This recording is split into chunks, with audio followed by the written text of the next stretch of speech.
Donc, troisième et dernière partie de ma critique 100% spoiler de Vie privée, euh, avec Jodie Foster et Daniel Auteuil, hein, encore une fois. C'est un film qui brouille les pistes et en plus, j'ai quand même fait des recherches parce que à un moment donné, il y a un moment donné, et là c'est encore du spoil, dans le film, pour ceux qui l'ont vu comme moi, il y a un moment où il y a une espèce de peinture qui se met en mouvement, mais en arrière, si vous voulez, qui a un reculon, avec une femme et deux enfants.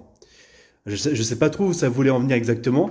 Est-ce que ça voulait peut-être insinuer que c'était dans une autre vie, que quand Jodie Foster était dans la peau d'un homme dans les années 40, c'est en fait en gros peut-être la vision de Virginie Fira qui est avec les enfants de la version masculine de Jodie Foster, mais que le fait que ça recule en arrière, c'est que ce passé-là n'a jamais réellement existé, puisqu'il n'y a jamais eu réellement de romance par rapport à ça.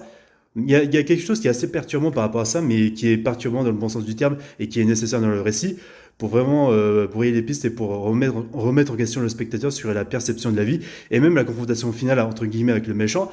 On se rend compte que Mathieu Amalric, c'est peut-être pas un méchant et qu'en fait il n'a pas réellement peut-être tué Virginie Fira et que finalement, même à toute fin, en fait c'était une vision de Jodie Foster qui se réveille. En fait, Amalric n'était pas dans son appartement. Il y a déjà de ça. Et pour revenir sur la peinture en intelligence artificielle, j'ai fait des recherches et en fait, effectivement, la réalisatrice a fait exprès d'utiliser ces techniques-là pour brouiller les pistes en termes de psychologie des personnages et en termes de visuel chez le spectateur. C'était justement fait exprès avec des outils en intelligence artificielle, mais bien sûr conçus avec un but artistique, avec une vraie vision. Bien sûr, le truc a été écrit avant. C'est pas comme certains studios à Hollywood qui voudraient remplacer les êtres humains. Vous m'avez compris. Hormis ça aussi. Il y a la musique de Psycho Killer, j'ai pas compris pourquoi au début il l'avait mis, réellement, ou même vers la fin, mais je pense que ça peut.